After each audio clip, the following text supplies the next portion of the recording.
पहले हम लोग जल्दी से एक बार कंसेप्ट और फॉर्मूला डिस्कस कर लेते हैं। ये क्या है? Polarization of a dielectric slab in a uniform electric field. तो ये है, मान लो एक कैपेसिटर का दो प्लेट है, इसमें है टोटल प्लस क्यू चार्ज और इसमें है टोटल माइनस क्यू चार्ज, ठीक है। और इसके बीच में मैंने एक डाइलेक्ट्रिक स्लैब को रखा है, ठीक है।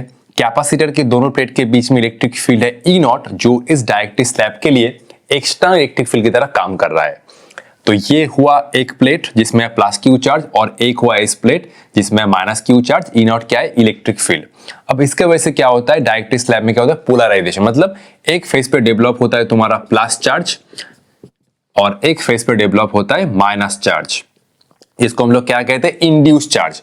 मान लो राइट फेस में डेवलप हुआ, मैं इधर लिखता हूं प्लस क्यूपी, और लेफ्ट फेस पे डेवलप हुआ माइनस क्यूपी। तो ये हुआ पोलराइजेशन। मैं शॉर्टकट में डिस्कस कर रहा हूं, सिर्फ फॉर्मूला।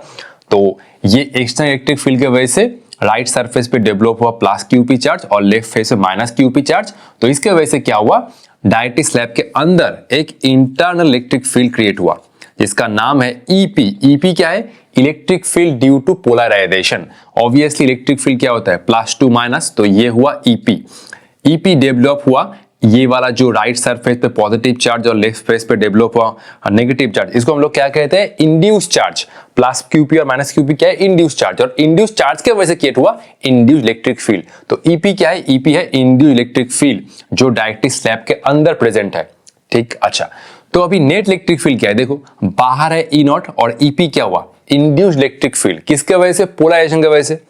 तो अभी ये डाइलेक्ट्रिक स्लैब के अंदर जो नेट इलेक्ट्रिक फील्ड है वो हुआ E equal to E not minus EP. Obviously E nought ज्यादा है तो नेट इलेक्ट्रिक फील्ड जो होगा ई, वो एक्सटर्नल फील्ड के डायरेक्शन के सेम में ही होगा, ठीक है। जो ई नॉट का डायरेक्शन है नेट इलेक्ट्रिक फील्ड उसी डायरेक्शन में होगा। तो that is the net electric field. ये मैं लिखूंगा E net equal to E not minus EP. अब ये डाइलेक्ट्रिक कांस्टेंट का एक नया डेफिनेशन आता है जो तुम्हें याद रखना होगा, जो है ये दोनों चीज का रेशियो है। ऊपर क्या है? ऊपर है external electric field E not जो कैपेसिटर के दोनों प्लेट के बीच में है, और ई क्या है? ई है net electric field inside dielectric. मैं लिख दिया है E equal to net electric field inside dielectric. ये है ई नॉट, ये है ईपी, तो नेट इलेक्ट्रिक फील्ड है E equal to E not minus E P. तो इन दोनों का रेशियो लेने से आता है डाइलेक्ट्रिक कांस्टेंट, ठीक है। तो अगर मैं इसी चीज को लिखूं कि E इक्वल टू क्या होगा? E equal to E naught upon K. तो डाइलेक्ट्रिक स्लैब के अंदर जो इलेक्ट्रिक फील्ड है उसको मैं ऐसे लिख सकता हूं, ये हुआ एक फॉर्मूला और एक हुआ E naught upon K. Just इसको उल्टा ये रीअरेंज करो, E equal to E naught by के।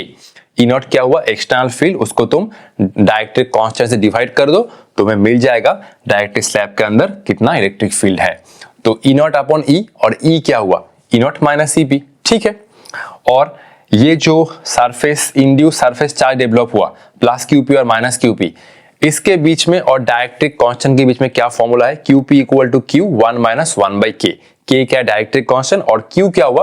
क्यू है कि कैपेसिटर के कोई एक प्लेट पे charge. Q P equal to Q one minus one by K. तो ये दोनों फॉर्मूला रट लो, चाहे जो कुछ भी कर लो, लेकिन फॉर्मूला भूलना नहीं है। नेक्स्ट हम लोग चेक करेंगे, बहुत सारे डाइलेक्ट्रिक स्लैब को मैंने सीरियली या पैरेलली कैपेसिटर के प्लेट के अंदर घुसा दिया, तो इक्विवेलेंट कैपेसिटेंस का फॉर्मूला क्या होता है इसको एक बार देख लो, ठीक है।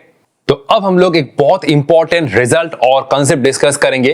देखो ये है कैपेसिटर का एक प्लेट और ये है दूसरा प्लेट, दोनों प्लेट के बीच में सेपरेशन है डी। अब मैंने तीनों डाइलेक्ट्रिक स्लैब को ये सीरीज कॉम्बिनेशन में इसको एंटर कराया है, ठीक है। इस डाइलेक्ट्रिक स्लैब का dielectric constant K1, K2, K3, इसका थिकनेस T1, T2, T3। तो ये है सीरीज कॉम्बिनेशन।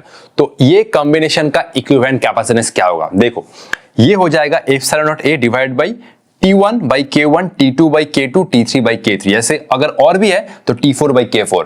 ये है थिकनेस, ये है डाइलेक्ट्रिक कांस्टेंट। तो T1 by K1, T2 by K2, T3 upon K3। क्या बोलता हूं मैं? फॉर्मूला याद, फॉर्मूला भूल मत जाना, नाम भूल जाना ठीक है, लेकिन फॉर्मूला मत भूलना, ठीक। अब देखो ये इसका स्पेशल केस है। अब मैंने क्या किया, ये है कैपेसिटर का दो प्लेट, देख सकते हो दोनों प्लेट के बीच में सेपरेशन है डी। अब मैंने क्या किया, ये कुछ पोर्शन में डाइलेक्ट्रिक स्लैब को मैंने एंटर कराया, बाकी जो पोर्शन है वो एम्प्टी है, मतलब उसमें क्या है? एयर। एयर का डाइलेक्ट्रिक कांस्टेंट क्या है? एयर का डाइलेक्ट्रिक कांस्टेंट है एयर। मतलब इसमें मैंने क्या किया, टी थिकनेस का एक डायरेक्ट्रिक स्लैब घुसा दिया और बाकी पोर्शन में क्या है, एयर। तो इस कॉम्बिनेशन का क्या होगा वो तुम्हें फॉर्मूला डायरेक्ट याद रखना हो। जैसे देखो ध्यान से, क्या होता है फॉर्मूला F7A। अब देखो F7A तो है, नीचे क्या होगा, नीचे ये हुआ T बाई के, ये डायरेक्ट्रिक स्लैब का थिकनेस क्या है T, तो T अपॉन के, T1 by K1, T by के, ठीक है। और ये पोर्शन का थिकनेस क्या है D माइनस T, और ये पोर्शन का डायरेक्ट्रिक कांस्टेंट क्या है, A का होता है 1, तो T बाई के प्लस D माइनस T, इस पोर्शन में क्या है एयर, A का डायरेक्ट्रिक कांस्टेंट क्या है 1। तो ये तुम अगर सिंप्लीफाई करोगे तो ये आता है D minus T into 1 minus 1 by के, ठीक है। अगर तुम्हें ये बोल दिया कि ये कैपेसिटर के दोनों प्लेट के बीच में टी थिकनेस का एक डायरेक्ट्रिक स्लैब है, बाकी पोर्शन में एयर है, तो ये रहा इक्विवेलेंट कैपेसिटेंस का formula D minus T into 1 minus 1 by के। ये तुम्हें याद रखना होगा, ये दोनों फॉर्मूला। ये कौन सा है सर, ये है तुम्हारा सीरीज कॉम्बिनेशन, सीरीज कॉम्बिनेशन। तो पैरेलल कॉम्बिनेशन में क्या होगा वो हम लोग आगे देखेंगे। ये रहा सीरीज कॉम्बिनेशन। सीरीज कॉम्बिनेशन में क्या होता है, एरिया सेम होता है।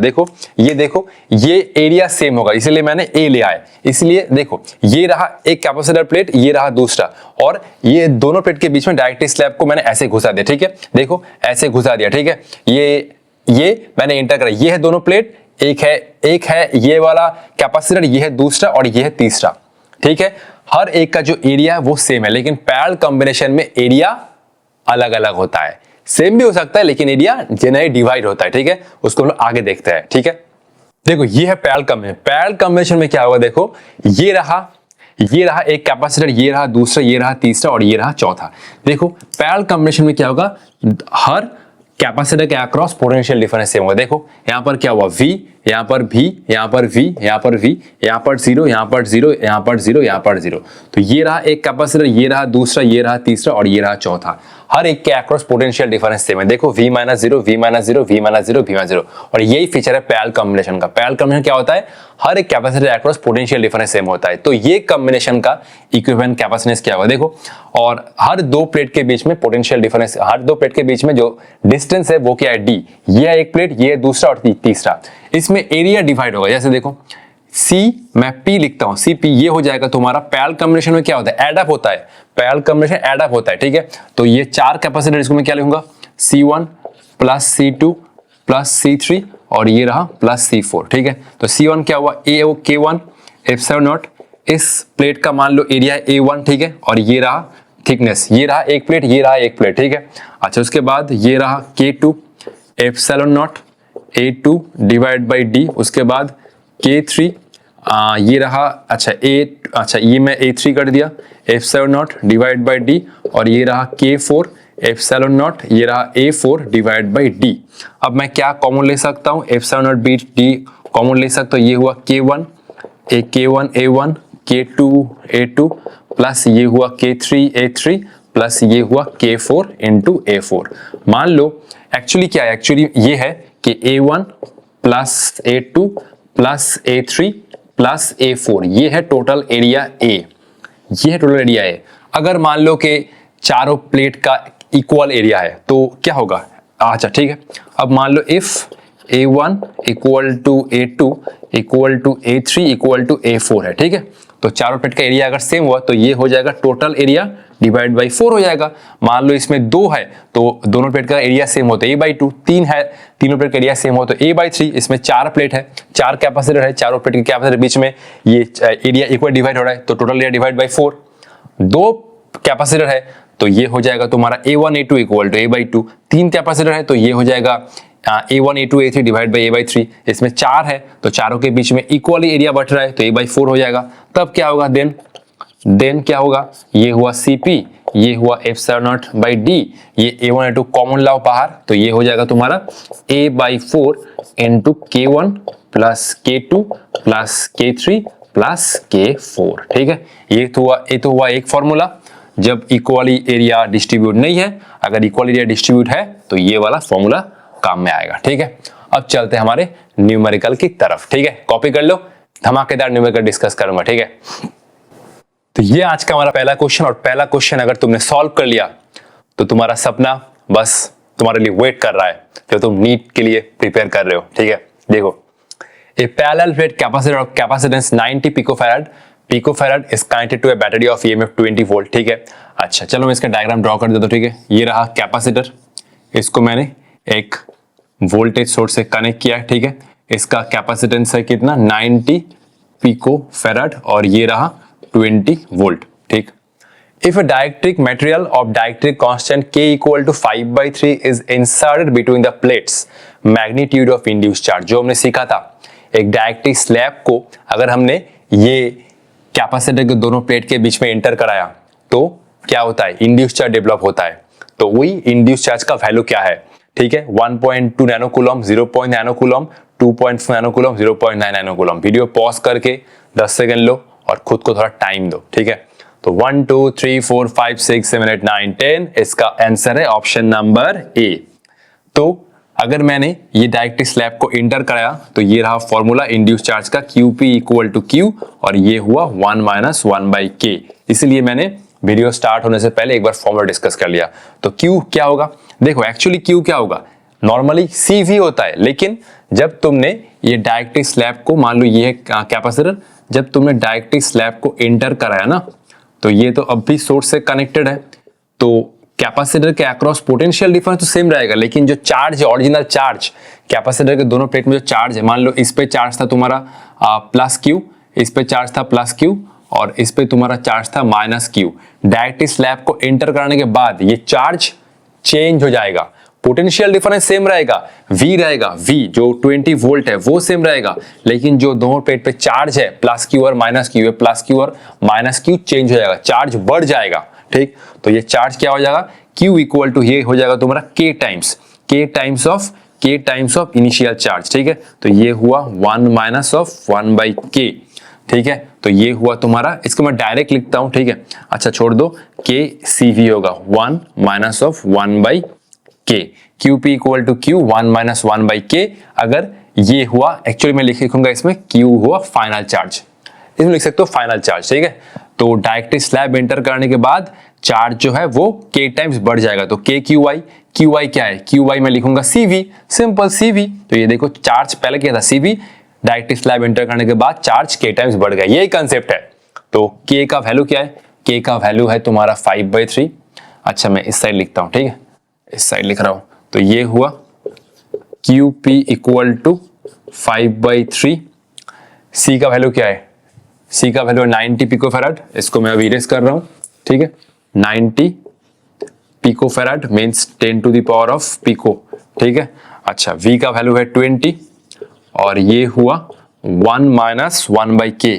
K का वैल्यू क्या है, K का वैल्यू है 5/3, ठीक है। अच्छा तो काटिए, ये 90, ये हुआ 30, ये हुआ 5 into 30 into 10 to the power minus 12 into 20, ये हुआ 1 माइनस ऑफ 3/5, इसे रेसिप्रोकेट करो, ये क्या हुआ, ये हुआ तुम्हारा 5 इंटू 3 15 और ये हुआ 5, अच्छा 5 इंटू 3 15, 15 इंटू 2 30, ठीक है। 30 into 1 1 2 2 minus 12 10 to the power of minus 10 और ये हुआ 5 माइनस 3 2 अपॉन 5, इसको काटोगे 6, तो 6 into 2 12 into 10 to the power minus 10 nano coulomb है, तो 12 into 10 to the power minus 1 into 10 to the power of minus 9, ये हुआ 1.2 10 to the power minus 9 coulomb, ये मैं लिखूंगा 1.2 नैनो कूलम, ठीक है, 1.2 नैनो कूलम। तो ये रहा कंसेप्ट, ठीक है। तुम्हारा गलती कहां होता है, गलती यहां पर होता है कि तुम ये K मल्टीप्लाई नहीं करोगे। जब मैंने फर्स्ट टाइम किया था तो मैंने भी सेम गलती किया था, ये K मल्टीप्लाई नहीं किया था, क्योंकि डायरेक्ट स्लैब घुसाने के बाद ये जो फाइनल चार्ज है वो ये इनिशियल से K टाइम्स बढ़ जाता है, ठीक है। कॉपी कर लो, चलते आगे। तो ये रहा आज का हमारा सेकंड क्वेश्चन, और सेकंड क्वेश्चन मैंने एक इजी क्वेश्चन लाया। देखो 2 parallel plates of area A, ठीक है, ये है एक पैरेलल प्लेट और ये है दूसरा पैरेलल प्लेट, दोनों के बीच में सेपरेशन है D, ठीक है। Are separated by 2 different dielectric the net capacitance, ठीक है। तो ये दो डायरेक्ट्रिक स्लैब को हमने एंटर कराया है, एक का डायरेक्ट्रिक कांस्टेंट है 2, दूसरे का है 5। क्या पूछा है, the net capacitance F7A/D 7/20 F7A/D 20/7 F7A/D 2 F7A/D। तो पहले तुम्हें आइडेंटिफाई करना होगा कि कौन सा कॉम्बिनेशन। देखो ये कॉम्बिनेशन था, तुम्हें उल्टा घुमा के दिया है, ठीक है, इसको तुम्हें ऐसे देखना होगा, नॉर्मली देख रहे हो, नॉर्मली अगर सिचुएशन में है तो ये रहा टोटल सेपरेशन D, ठीक है। ये इसमें देखो, इसमें एरिया सेम है लेकिन जो प्लेट सेपरेशन है वो घट रहा है, ठीक है। ये कॉम्बिनेशन क्या है, सीरीज कॉम्बिनेशन, सीरीज है, ठीक है। तुम देखो ये हुआ D/2 फिर D/2, ये हुआ एक कैपेसिटर, ये हुआ दूसरा कैपेसिटर, ठीक है। सीरीज कॉम्बिनेशन में क्या होता है, सीरीज कॉम्बिनेशन में प्लेट एरिया सेम रहता है, ठीक है। ये हुआ एक कैपेसिटर, ये दूसरा, ये लेकिन प्लेट सेपरेशन चेंज हुआ है, मतलब प्लेट सेपरेशन D/2 है, इसमें तुम्हारा प्लेट सेपरेशन तो सेम ही है D/2, लेकिन ये देख के तुम्हें आइडेंटिफाई करना होगा कि ये प्लेट एरिया इसका भी A है, इसका भी A है, तो ये रहा सीरीज कॉम्बिनेशन। सीरीज कॉम्बिनेशन में फॉर्मूला क्या होता है, CS = ε0A, ठीक है। क्या होता है, T1/K1 प्लस इसमें T2/K2, तो ये हुआ ε0A। अच्छा, T1 क्या है, थिकनेस, ये हुआ D/2, T1 की जगह लिखो D/2, और K1 क्या है, K1 तो 2 है, उसके बाद T2 भी क्या है D/2, और K2 क्या है, K2 है 5, ये रहा 5, ठीक है। तो ये रहा ε0A। अच्छा, D/2 मैंने कॉमन लिया, ये हुआ 1/2 प्लस ये हुआ 1/5। अच्छा, तो ये हुआ ट्वाइस ε0A/D। अच्छा, ये हुआ 5 + 2 / 10, तो ये वैल्यू कितना आ रहा है बबुआ, वैल्यू कितना आ रहा है, ये हुआ CS = 2 ε0A/D, और ये आ रहा है 7/10, ये आ रहा है 20 ε0A / 7D। कौन सा ऑप्शन है, ये हुआ option number C is 100% correct, ठीक है। तो ये एक इजी क्वेश्चन था। नेक्स्ट हम लोग एक शानदार क्वेश्चन डिस्कस कर रहे हैं, ठीक है, जो तुम्हें कंसेप्ट फील कराएगा, ठीक है। आगे चलते हैं। तो ये आज का हमारा थर्ड क्वेश्चन देखो, a parallel plate capacitor of area 6 centimetre square and separation 3 millimetre, ठीक है। तो ये रहा सेपरेशन कितना है, ये मैं लिखूंगा, D का वैल्यू है 3 मिलीमीटर, और ये जो दो प्लेट है, दो प्लेट का एरिया गिवन है 6 सेंटीमीटर, मतलब हर एक प्लेट का एरिया 6 सेंटीमीटर स्क्वायर है। तो ये कैपेसिटर के अंदर मैंने तीनों डायरेक्ट्रिक स्लैब को एंटर कराया है, ठीक है। एक का डायरेक्ट्रिक कांस्टेंट है 10, ये हुआ 12 और ये हुआ 14, मैंने हिंदी इंग्लिश मिक्सचर किया, ठीक है। 10, 12, 14, तो ये कौन सा अरेंजमेंट है, ये कौन सा अरेंजमेंट है, पैरेलल कॉम्बिनेशन। अब क्वेश्चन क्या कह रहा है, the डायरेक्ट्रिक constant of a material which when fully inserted in above capacitor gives same capacitance would be. ये क्वेश्चन पर कि सर इतना लंबा क्या इंग्लिश है या हिंदी है, या मतलब ये पैराग्राफ है या फिजिक्स है। देखो मैंने क्या किया, ये इंग्लिश लैंग्वेज का मतलब ये है, मान लो मैंने ये तीनों डायरेक्ट्रिक स्लैब को रिप्लेस करके, ठीक है, ये D सेपरेशन पे एक सिंगल डायरेक्ट्रिक कांस्टेंट का स्लैब घुसाया, ठीक है। ये तीनों स्लैब को रिप्लेस करके मैंने एक ही स्लैब घुसाया जिसका डायरेक्ट्रिक कांस्टेंट है K। तो ये कॉम्बिनेशन और ये कॉम्बिनेशन का जो कैपेसिटेंस है वो अगर सेम आता है, ठीक, तो ये K का वैल्यू क्या होगा, वही पूछा है। ये कॉम्बिनेशन का मान लो कुछ कैपेसिटेंस है, और मैंने तीनों स्लैब को रिप्लेस करके एक अगर सिंगल डायरेक्ट्रिक स्लैब इस पे इंटर कराया जिसका डायरेक्ट्रिक कांस्टेंट है K, तो इस कॉम्बिनेशन का भी कैपेसिटेंस सेम है। तो ये कॉम्बिनेशन और ये कॉम्बिनेशन कैपेसिटेंस सेम होता है, तो इसमें K का वैल्यू पूछा है, यही है पूछा है। The डायरेक्ट्रिक constant of a material which when fully inserted in above capacitor gives same capacitance would be 36, 14, 12 और 4। वीडियो पॉज करो और खुद को एक बार बोलो कि मैं कर सकता हूं, ठीक है। तो 1, 2, 3, 4, 5, 6, 7, 8, 9, 10, ये हुआ ऑप्शन नंबर C 12 होगा, ठीक। तो चलो पहले हम लोग इसका कैपेसिटेंस निकालते हैं, ठीक है।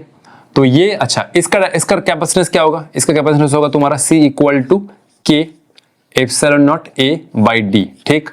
और ये कॉम्बिनेशन क्या होगा, ये मैं लिखूंगा CP, क्या होगा पैरेलल कॉम्बिनेशन का, ये हुआ K1 और ये हुआ ε0, ठीक है, ये हुआ ε0।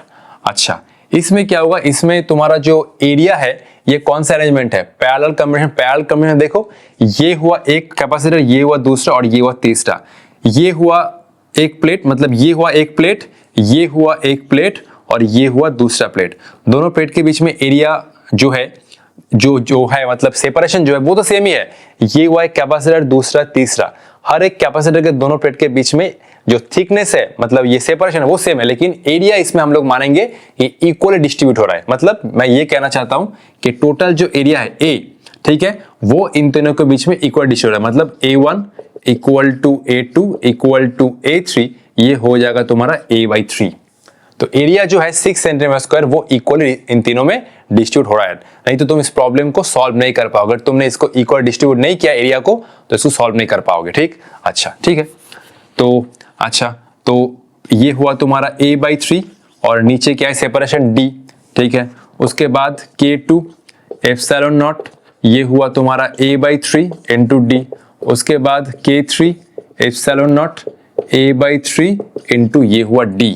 तो क्या कॉमन ले सकते हो? कॉमन ले सकते हो epsilon not a divide by 3d, ये हुआ K1 प्लस K2 और ये हुआ K3।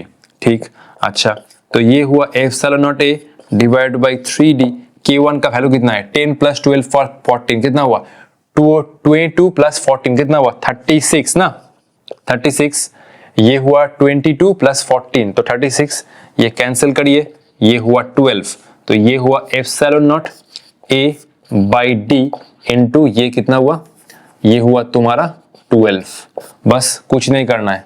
क्या करना है? कुछ नहीं करना है, बस क्या करना है, ये और ये इक्वेट करो। ठीक है, ये हुआ c इक्वल टू ये हुआ cp, ये हुआ k epsilon not a by d और ये हुआ 12 epsilon not a by d।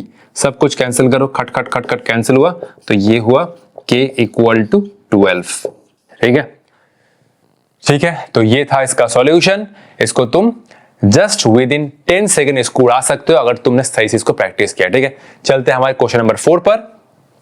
तो ये है नीट 2020 का क्वेश्चन और ये क्वेश्चन भी फॉर्मूला बेस्ड है। मैंने जो तुम्हें फॉर्मूला सिखा दिया उस फॉर्मूला से बाहर एक भी न्यूमेरिकल नहीं आएगा।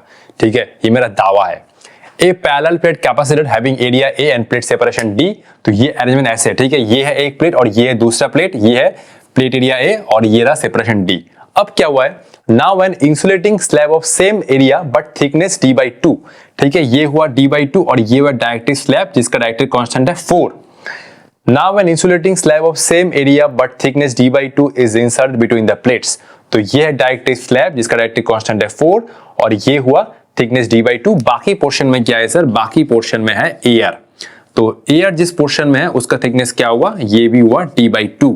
The ratio of new capacitance to original capacitance. Sir ये कौन सा कॉम्बिनेशन है? सीरीज या पैरेलल? आइडेंटिफाई करो। ये है सीरीज कॉम्बिनेशन। सीरीज कॉम्बिनेशन क्या होता है? देखो, एरिया सेम होता है। एरिया ये हुआ एक कैपेसिटर और ये हुआ दूसरा कैपेसिटर, तो इसमें एरिया सेम हुआ लेकिन जो प्लेट सेपरेशन है वो अलग अलग है। ठीक है, इसमें हो सकता है d/2 d/3 कुछ अलग सेपरेशन हो जाए, हो सकता है, लेकिन पर्टिकुलर इस सिनेरियो में जो एयर मतलब ये कैपेसिटर और ये कैपेसिटर फॉर्मेशन हुआ, एक फॉर्मेशन हुआ एयर के वजह से, दूसरा फॉर्मेशन हुआ स्लैब के वजह से, प्लेट एरिया सेम ही है।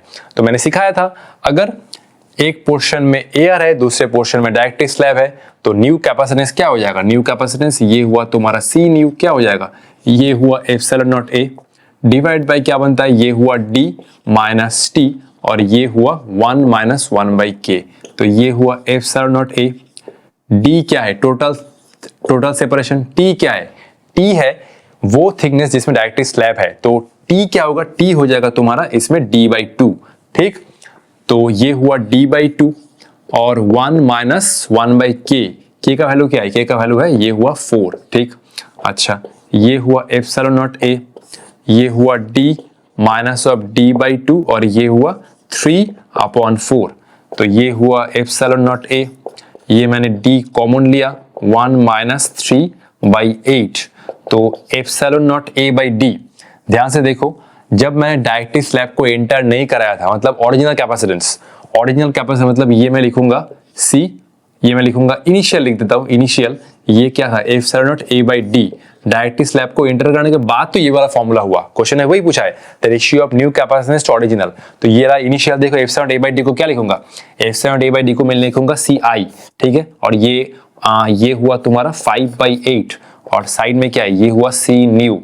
क्वेश्चन में वही पूछा था कि न्यू कैपेसिटेंस टू ओरिजिनल। ठीक है, यहाँ पर आओ, तो ये हुआ C nu divide by C original और ये 8 को ऊपर उठाओ, ये हुआ 8/5।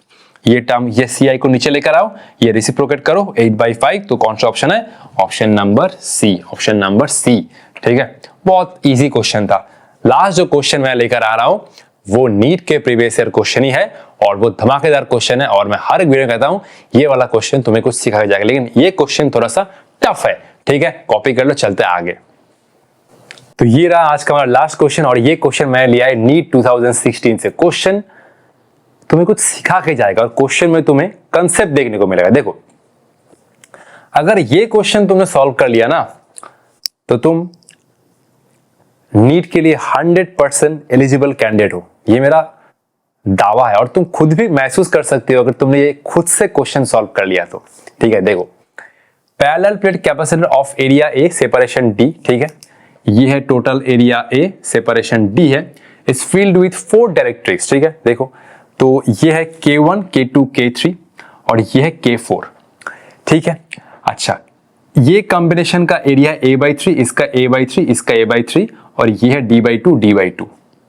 अब क्वेश्चन क्या है, if a single dielectric material is to be used to have the same capacitance is dielectric constant K is given by. Simple question है, अगर मैं ये सब कुछ हटा के एक सिंगल डायरेक्ट्रिक स्लैब जिसका डायरेक्ट्रिक कांस्टेंट मान लो K मैं इसमें रख दूं, ठीक है, तो उस कॉम्बिनेशन का कैपेसिटेंस अगर सेम होता है इसके साथ, ठीक है, तो ये कौन सा ऑप्शन वैलिड होगा।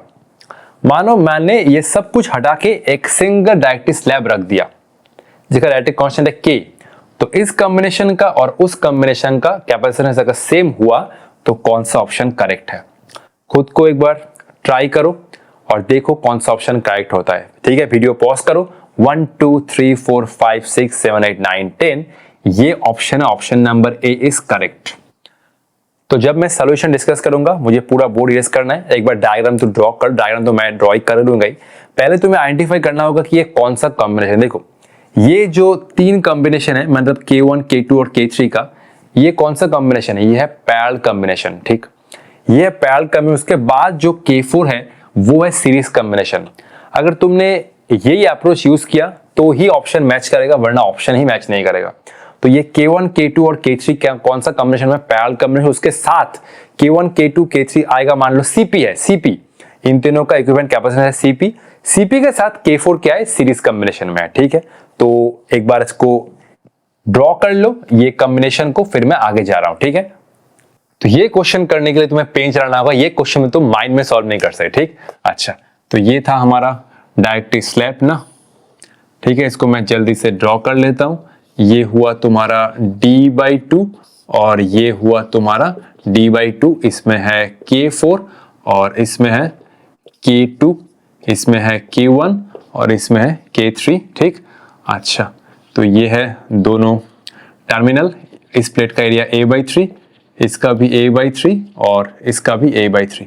तो पहले तुम K1, K2 और K3 के इक्विवेलेंट कैपेसिटेंस निकालो। ठीक है, तो CP क्या हो जाएगा, CP इक्वल टू ये हुआ तुम्हारा K1 F0 area equal divide हुआ है तो A/3, और ये हुआ दोनों प्लेट के बीच सेपरेशन कितना है, D/2, तो ये हुआ D/2। उसके बाद K2 F0, ये हुआ A/3, फिर से ये हुआ D/2। उसके बाद फिर से K3 F0 A/3 और ये हुआ D/2। ठीक, रेसिप्रोकेट करो, कितना आ रहा है, twice K1 F0 A divide by 3D, twice K2 F0 A divide by 3D plus twice K3 F0 A divide by ये हुआ 3D। अब तुम क्या कॉमन ले सकते हो, कॉमन ले सकते हो तुम ट्वाइस F0, अच्छा, कॉमन क्या ले सकते हो, twice F0 A divide by 3D, ये हुआ K1 प्लस K2 प्लस ये हुआ K3 ना, twice F0 A by 3D, K1 plus K2 plus K। अब देखो क्या हुआ, अब ये जो आया, ठीक है, ये हुआ अल्टीमेट सिनेरियो। ठीक है, अच्छा, तो ये हुआ CP और ये हुआ मान लो C4 है। ठीक है, ठीक है, ये C4 मतलब ये कॉम्बिनेशन कैपेसिटेंस क्या होगा, C4, C4 क्या होगा, C4 मैं बाहर लिख रहा हूं। ठीक है, ये C4 क्या होगा, C4 हो जाएगा तुम्हारा C4 equal to K4 F0, area तो सेम ही है, इसका एरिया प्लेट एरिया तो सेम ही है, ये हुआ A और नीचे सेपरेशन क्या हुआ D/2। ठीक है, ये हुआ कैपेसिटर, इसका प्लेट एरिया सेम ही है A और ये हुआ सेपरेशन D/2, तो ये हो जाएगा twice K4 F0 A by D। ये CP और C4 कौन सा कॉम्बिनेशन है, सीरीज कॉम्बिनेशन। ठीक है, तो सीरीज कॉम्बिनेशन में मान लो कि इक्विवेलेंट जो कैपेसिटेंस आएगा, ठीक है, इक्विवेलेंट जो आएगा वो आएगा तुम्हारा C। ठीक है, अच्छा, इसको मैं कुछ सी न्यू कर देता हूं बेटा, ठीक है, सी न्यू, ठीक है। तो अच्छा, इसमें मैं क्या करूंगा, इसमें मैं लिखूंगा 1 by C new equal to 1 by C P plus ये रहा 1 बाई सी फोर, ठीक। तो ये रहा 1 by C new, C new. अच्छा, 1 बाई सी मतलब इसका उल्ट, इसको रेसिप्रोकेट करो, 3d by 2 epsilon not a, ये हुआ 3d divide by 2 epsilon not a, ये हुआ k1 प्लस ये हुआ k2 और ये हुआ k3, ठीक है। एक बार चेक कर लेता हूं, cp 3d बाई 2 एप्सिलॉन, ठीक है। 1 बाई c4 मतलब ये हुआ तुम्हारा d, ठीक है, ये हुआ d divide by twice k4 epsilon not a, ठीक है। चेक करो, c4 रेसिप्रोकेट करो, d divide by twice k4 epsilon not a, ठीक है। अच्छा, ये हुआ 1 बाई c न्यू। अब तुम क्या कॉमन ले सकते हो, कॉमन क्या ले सकते हो, d by epsilon not a को कॉमन ले सकते हो। अच्छा, d कॉमन ले सकते हो और 2 एप्सिलॉन a को कॉमन ले सकते हो, 2 एप्सिलॉन a को कॉमन ले सकते हो। बाकी क्या हुआ, 3 divide by k1 plus k2 plus ये हुआ k3 प्लस ये हुआ तुम्हारा 1 अपॉन ये हुआ k4। इसको तुम ऑप्शन के अकॉर्डिंग मैच करोगे तो ऑप्शन में, अच्छा 1 बाई सी न्यू, तो सी न्यू, अच्छा k1 प्लस k2, अच्छा ऑप्शन कैसा था, ऑप्शन तुम्हें मैच करना होगा। मैं एक बार फोन चेक कर लेता हूं। अच्छा, ऑप्शन किसमें तुम्हें एलसीएम करने को बोला है नहीं बोला है वो तुम्हें चेक करना होगा, ठीक है। ऑप्शन में तो एलसीएम नहीं किया, इसको ऐसे ही छोड़ना होगा, ठीक। अच्छा, सी न्यू, अभी क्या है, अभी मैंने ये सी न्यू तुम्हें निकाल लिया। अभी तुम्हें क्या करना था, सी न्यू को रेसिप्रोकेट करना होगा, सी न्यू को रेसिप्रोकेट करना होगा 1 बाई, अच्छा इसको मैं रेसिप्रोकेट करोगे तो k1 प्लस 3 बाई तो 1 प्लस k4 सी न्यू। अच्छा, सी न्यू को कैलकुलेशन करोगे, ठीक है, इसको ऐसे ही छोड़ दो, ठीक है। इसको पार्ट को मैं इरेज कर रहा हूं, आगे जा रहा हूं, ठीक है, कॉपी कर लो। तो ये कॉम्बिनेशन का इक्विवेलेंट कैपेसिटेंस ये आया, ठीक है। अब क्वेश्चन क्या था, क्वेश्चन में ये था, अब मैंने मानो तीनों स्लैब को हटा के एक डाइलेक्ट्रिक कांस्टेंट घुसाया जिसका डाइलेक्ट्रिक कांस्टेंट है k। तो इस कॉम्बिनेशन का कैपेसिटेंस क्या है, ये हुआ k epsilon not a by d, ठीक। तो ये c और c न्यू क्या है, सेम है, ठीक है। तो मैं लिखूंगा ये 1 बाई सी, तो अच्छा c की जगह पर एक काम कर सकते हो तुम, c, अच्छा k epsilon not a by d, तो इसको तुम रिप्लेस कर सकते हो k, अच्छा c न्यू के जगह पर तुम एक काम करो, ये 1 बाई सी लिखो, ठीक है। ये तुम 1 बाई सी करोगे, 1 बाई सी करो, ये आया तुम्हारा d divide by k epsilon not a। अगर देखो c और c न्यू अगर सेम है तो 1 बाई सी न्यू और 1 बाई सी तो सेम ही होगा, ठीक। अच्छा, तो ये मैं लिखूंगा, देखो ये c और c न्यू अगर सेम है तो 1 बाई सी और 1 बाई सी न्यू भी सेम होगा, 5 और 5 है तो 1 बाई 5 और 1 बाई 5 तो इक्वल होगा। क्यों मैं ये कर रहा हूं, क्योंकि तुम इसको अगर रेसिप्रोकेट करोगे बहुत टफ हो जाएगा, तो तुम्हें आंसर के अकॉर्डिंग चलना होगा। तो मैं क्या करूंगा, ये 1 बाई सी और 1 बाई सी न्यू को मैं इक्वेट कर रहा हूं, ठीक है। अगर c और c न्यू सेम है तो 1 बाई सी और 1 बाई सी न्यू भी सेम होगा। तो 1 बाई सी मतलब क्या हुआ, ये हुआ तुम्हारा d divide by k epsilon not a, और 1 बाई सी न्यू मीन्स ये हुआ तुम्हारा d divide by twice epsilon not a, और ये हुआ 3 divide by k1 plus k2 plus k3, और ये हुआ 1 अपॉन k4। थोड़ा सा बुद्धि लगाना होगा इसमें, तुम अगर एलसीएम करोगे तो पूरा खत्म। अब d से d कटा, एप्सिलॉन कटा, a कटा, ठीक है। 2 को इधर मल्टीप्लाई करो, ये हुआ 2 बाई k और ये हुआ 3 divide by k1 plus k2 plus k3, और ये हुआ 1 अपॉन k4, और यही था ऑप्शन नंबर ए। तो ऑप्शन के अकॉर्डिंग तुमने मैच करना था। अगर तुमने ये रेसिप्रोकेट किया होता ना, एलसीएम करा, बहुत टाइम लग जाता, इसलिए मैंने 1 बाई सी और 1 बाई सी न्यू को इक्वेट किया, ठीक है। तो ये रहा ऑप्शन ए। तो ये क्वेश्चन तुम माइंड में सॉल्व नहीं कर सकते, ठीक है, इस क्वेश्चन को तुम्हें पेन चलाना होगा। तो ठीक है, आज के लिए इतना ही, मिलते हैं नेक्स्ट वीडियो में। नेक्स्ट वीडियो में स्टार्ट कर रहे हैं करंट इलेक्ट्रिसिटी, तब तक पढ़ाई करते रहो, ऑल द बेस्ट।